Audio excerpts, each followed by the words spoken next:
Mialaksee gara biyya Misrii magaalaa Kaayirootti qajeele. Waaqayyo na gargaaree nagaadhaan magaalaa Kaayiroon ga'e. Akkuma achi ga'een namoonni na simatan sun akka ani deemee UNHCR'tti galmaa'uuf na gorsan. Anis deemeen galmaa'e. Warri UNHCR kunis dhimma koo ilaalanii simannaa naaf gochuun waraqaan ittiin jiraadhu naaf kennan. Anis baqataa ta'ee jiraachuun eegale. Magaalaa Kaayiroo sirriitti baruuf jedheen oliif gadi keessa deemuun eegale. Kana gidduutti guyyaa tokko mucayyoo bareedduu tokko waliin karaa irratti walitti baane.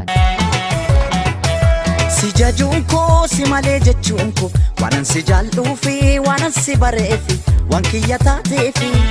Bareedinni ishee waan nama hawwatu itti siiqee dubbisuu yaale. Keessi koo immoo tarii Oromoo ta'uu dhiisuu dandeessi jedhee sodaanatti naqe. Garuu of jabeesseen ittuma siiqee ija sodaan guuteen akkam jedheen nagaa ishee gaafadhe. Isheenis akkam nagaa keetii jettee naaf deebiste. Anis Oromoo ta'uu ishee nan mirkaneeffadhe. Nagaa na gaafachuu isheetti nan gammade. Achumaan maqaan koo Jabeessaa jedhama jedheen itti madhe. Isheenis xiqqoo akka seequ taatee fuula ifaadhaan tole maqaan koo immoo Sooretti jedhamatte naaf deebiste. Achuma dhaabbannee xiqqoo erga waliin haasofnee booda lakkoofsa bilbila keenyaa wal jijjiirree addaan baane. Anis fuula gammachuun guuteen kokkolfaa sesseeqaa gara manaatti qajeele. Si jajuun koo si malee jechuun koo waanan si jaalluu fi waanan si bareefi waan kiyya taateefi.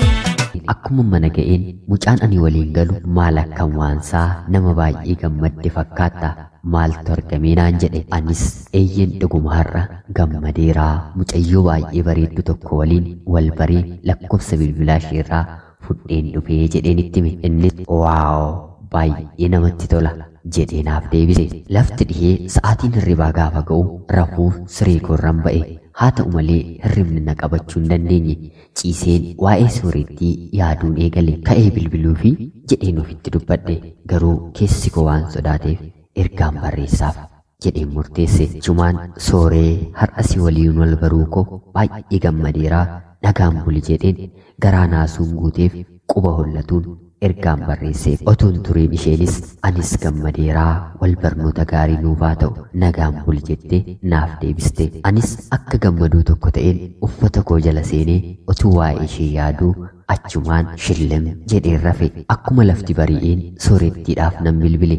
Nagaa wal gaafannee achumaanis wal arguudhaaf beellama qabanne. Keessi koo jaalala ishee waan guuteef beellama keenya irratti yeroo wal arginu akka isheen jaalladhu itti himuun qaba jedheen murteesse. Sa'aatiin wal arguu keenyaa geenyaan Soorettiin wal argine. Erga nyaannee dhugneen booda seenaa keenya waliif qooduus eegalle. Erga waliin baay'ee haasofnee booda akkan ishee jaalladhu itti himuuf fedhee akka isheen hiriyaa qabdu baruu isheetiin gaafadhe. Isheenis akka hin qabne naaf himte. Anis gammadee akkan ishee jaalladhu isheetti hime. Garuu toles hin ta'us naan hin jenne. Ni mari'anna erga naan jettee booda guyyaa biraa wal argina ammaa gallu naan jette.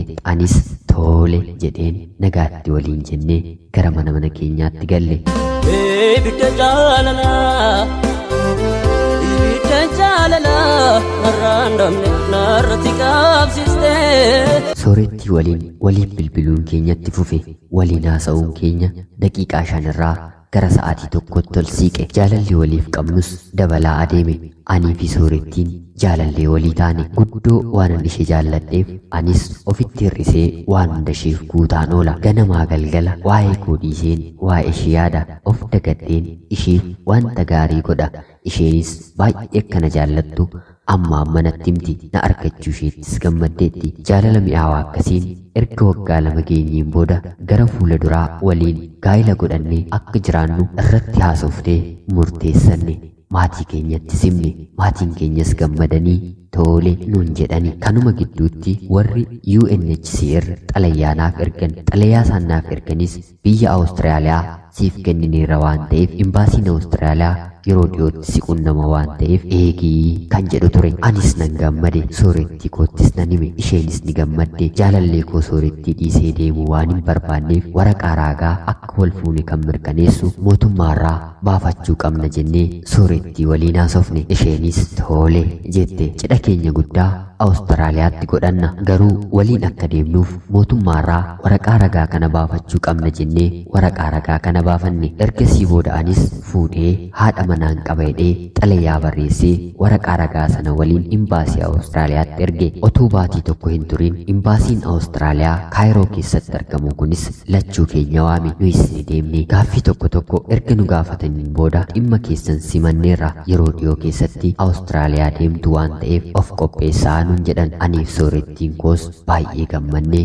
kokkolfaa gammadaa gara manaatti galle. Otuma deemsaaf qophaa'aa jirru kanuma gidduutti amalli soorettii natti jijjiiramuu eegale. Siif toluun koo maaliif badii taate? Abdii koo gootee daakuu bishaan nyaate. Natti himee akkamitti ilaalte? Natti hin tolle erga biyyaa baate. Anis nannee maal taatee gaafan jedhu homaayyuu naan jetti. Isa dur guyyaatti si'a 10 naaf bilbiltu, amma yoo ani bilbiluyyuu seeraan naaf hin kaaftu, yoo kaastis badaa ofirraa buutee natti naasoftu. Kanuma gidduutti soorettiin mucaa Tolaa jedhamu tokko waliin akka deemtu namni natti hime. Mucaan ishii waliin adeemtu kunis yeroo dhiyootti biyya Misrii akka dhufe namoonni natti himan. Garuu yeroo namni natti himu amanuu hin dandeenye. Waadaa baay'ee waliif galleerra. Jaalalli nuyi waliif qoodaa turres kan nama shakkisiisu hin turre. Kanarraa malee maaf kaboruun laalle, dhumni isaan toluu namni waadaa kaale. Si beekan se'aa si beekuun wallaale, ulfinni imaana edaa siif hin galle. Haalli jijjiirama ishee kun gaaffii waan na keessatti uumeef soorettiif bilbileen ishee waame. Isheenis ni dhufte.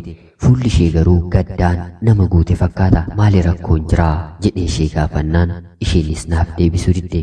Anis itti fufee Tolaa mucaa dhiyeenya kana biyyarraa dhufe waliin hariiroon keessan maalidha jedheen gaafadhe. Gaaffii koo naaf hin deebisne. Garuu fuula isheerraa imimmaan akkuma galaanaa dhangala'a. Ammas irra deebi'een maal taate sooree koo jedheen gaafadheen. Imimmaan ija ishee haxaawwachaa sagalee hollannaan guuteen homaayyuu naan jette. Ammas Tolaa ni jaallattamoo jedheen ammas irra deebi'ee isheetiin gaafadhe. Isheenis eeyyee naan jette. Achumaan dugdi koo lamatti qamaxxina jedhe. Yeroo sanatti homaa dubbachuu waan hin barbaanneef beenu gali.